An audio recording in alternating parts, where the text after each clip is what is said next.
Éléphants de Côte d'Ivoire, la FIFA n'a toujours pas donné le nom du sélectionneur des éléphants de Côte d'Ivoire. Pourquoi autant d'hésitation? Pourquoi tant de retard dans la proclamation du nom du sélectionneur ivoirien et surtout le successeur de Patrice Baumel? Mesdames, Messieurs, à vous de vous prononcer au 27 20 21 44 48, 27 20 24 27 87. Nous sommes à l'intérieur du pays pour commencer. C'est le Gbeke qui nous ouvre ses bras avec Touré Enza. Bonjour. Bonjour, M. Président. Juste de l'autre côté, à Ananda, nous avons M. Kwasi-Nguessan. Bonjour. Bonjour, Ferdinand. Nous commençons par vous. Allez-y, M. Kwasi-Nguessan. Bon, moi je pense qu'on doit laisser le temps à la fédération. Hein. Parce que, pour ce que j'ai dit, la fédération de football, il est là pour le football. Il n'est pas là pour seulement l'équipe nationale. Donc, nous les Ivoiriens, là, on se connaît. Demain, si la fédération se précipite à nous trouver un entraîneur qui ne va pas faire notre affaire, surtout que nous allons organiser la CAN en 2023, ce serait la catastrophe. C'est eux qui vont prendre les pots cassés. Parce qu'ils seraient les seuls responsables.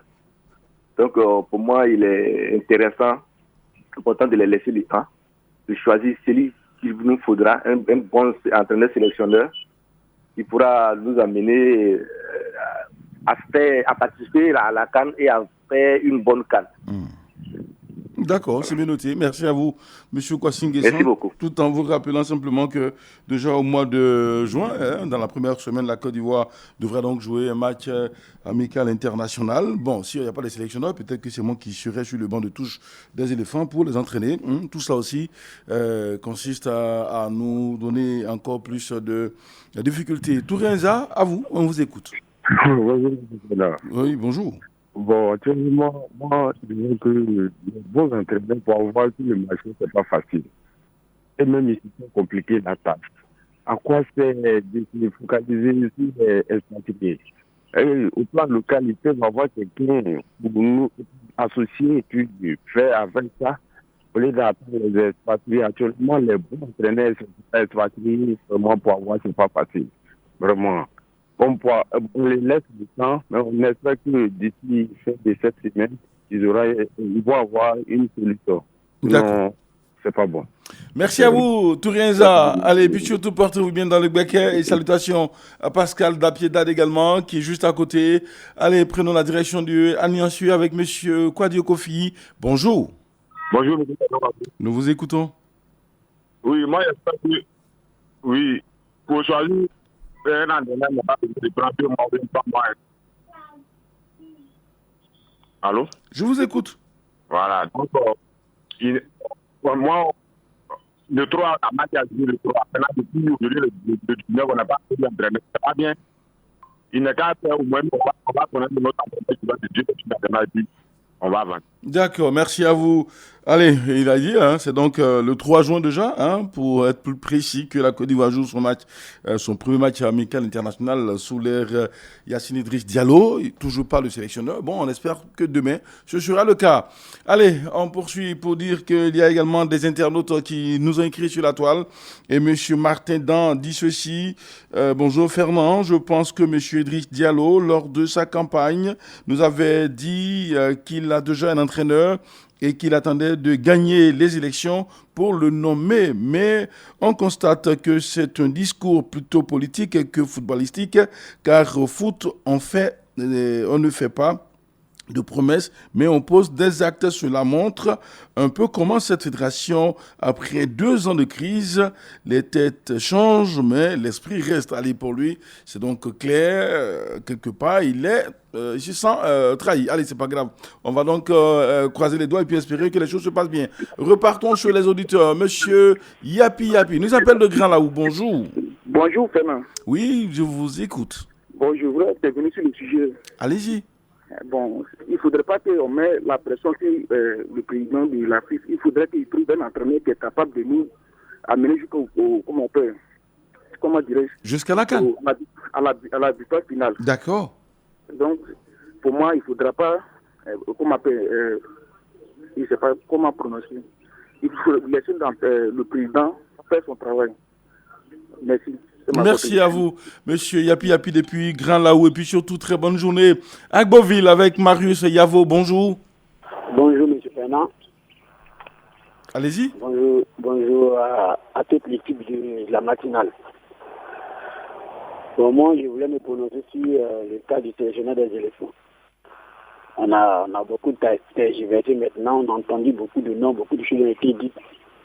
Mais moi, je pense que, à la vérité, le nouveau comité exécutif n'avait pas d'entraîneur dans le budget. C'est tout. Voilà pourquoi on a duré.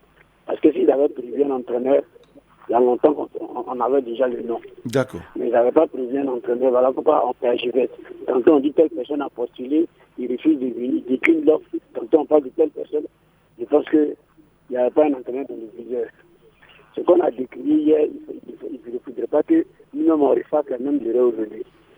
Merci à vous. L'opinion internationale, nationale les regarde. Ils n'ont pas droit à l'erreur avec tout ce qu'on fait. Donc, vraiment, ils prennent la peine de nous sortir quelqu'un qui va faire le bonheur des Ivoiriens. D'accord. En tout cas, si ça venait pas à moitié, on n'allait pas chercher à expatrier. On a des entraîneurs qui sont vraiment bien partis ici, comme Laïdara Chouayo, comme Kolo Touré également. On n'est pas obligé d'aller chercher quelqu'un ailleurs, nous sortir de la magie. On est beau aller ailleurs, on a vu ce que ça nous a donné. Alors moi, c'est donc ma contribution. Je voulais vraiment vous faire une suggestion. Allez-y. À vérité des sports, là, j'en entends plus parler de Charles Dumondé. Je ne sais pas pourquoi. Monsieur Marius Yavo.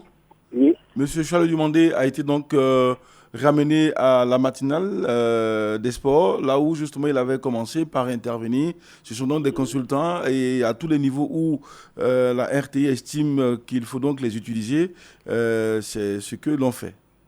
Bon, d'accord. Merci à vous. Très bonne journée à vous. Merci. Allez, merci surtout. Vous en faites surtout pas. Merci et surtout très bonne journée. Un dernier message sur la toile avant donc d'aller à notre consultant Traoré National qui est déjà prêt.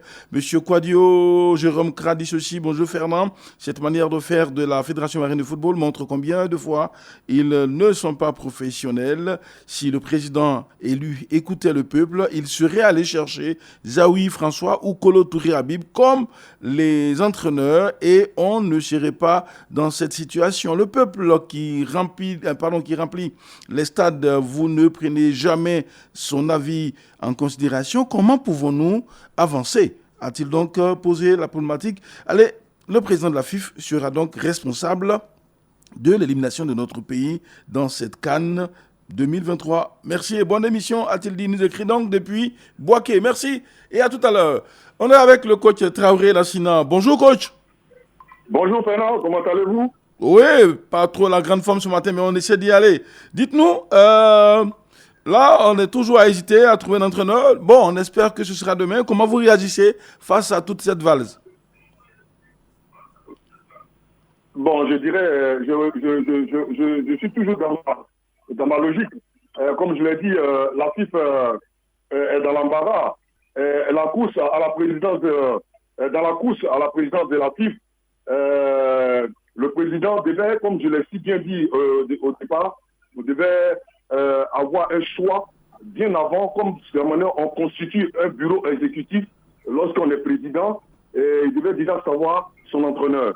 Maintenant, dans l'antichambre, tout devait être résolu avant son élection. Maintenant, aujourd'hui, dans sa shortlist de sélectionneurs, il y a déjà 2 qui étaient sous contrat, même si à l'appel à la candidature, ces deux entraîneurs-là avaient déjà émis le vœu de venir entraîner la Côte d'Ivoire. Donc, Ancelotti et Camboiré, ils étaient déjà sous contrat.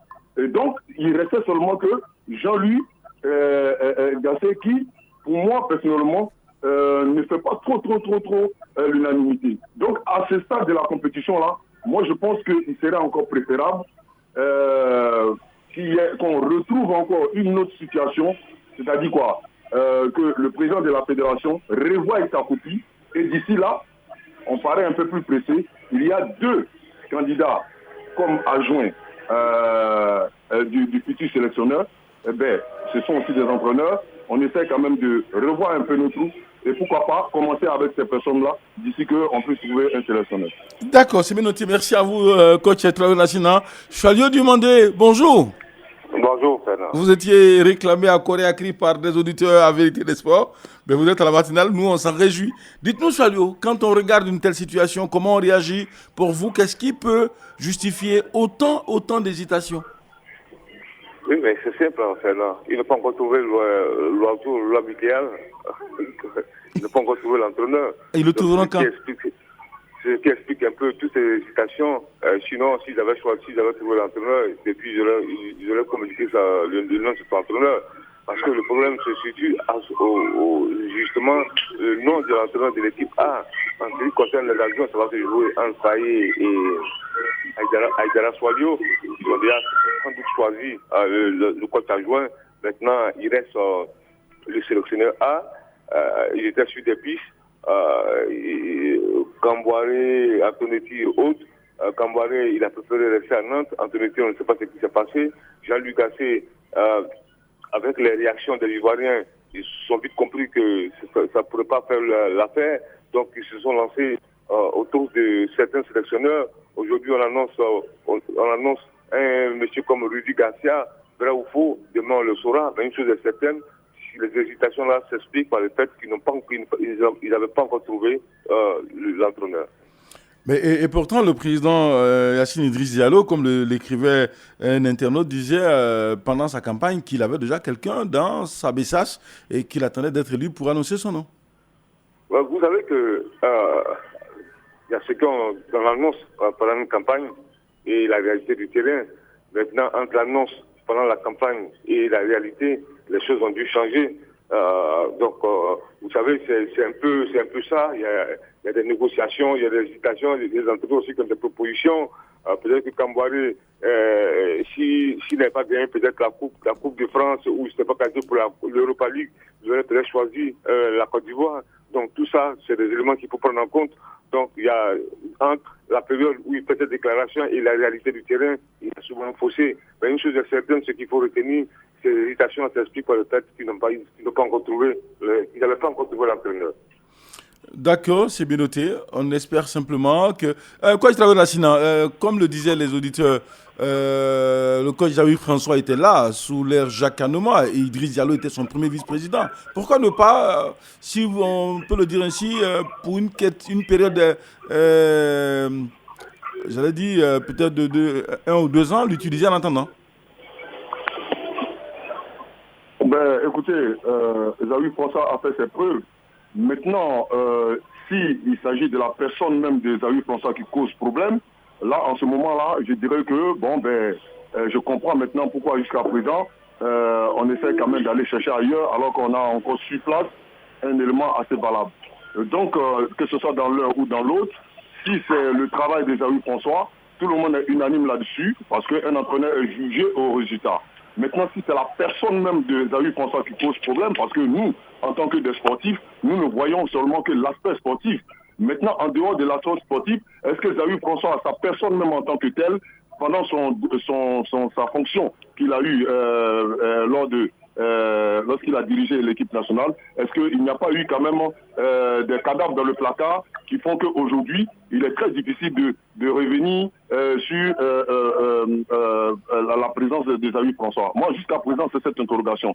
Sinon, il serait encore préférable, puisqu'il a déjà assez d'expérience et il connaît un peu le milieu, il connaît l'environnement du football africain, il serait encore préférable de commencer avec Jean-Louis François et lui adjoint un entraîneur adjoint ivoirien, et lui-même ivoirien, et puis sur 1 an, ou même peut-être 2 ans, et puis ensuite continuer la course, on a tout le temps, mais seulement ici, nous devons organiser notre CAN, et pour ça, on a besoin de la force de tous les Ivoiriens, de la bénédiction de tous les Ivoiriens.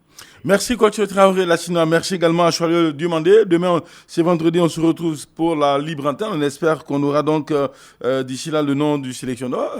11h, c'est l'heure indiquée. En attendant que tous, on va croiser les doigts et puis espérer avoir ce sélectionneur des éléphants de Côte d'Ivoire. Traoré l'a dit, il faut donc, messieurs de la Fédération ivoirienne de football, enterrer vos cadavres enfin et puis qu'on puisse avancer pour le bonheur du football ivoirien. Valentin Kwasi, Fernand Kouakou, on a été très heureux. Au revoir.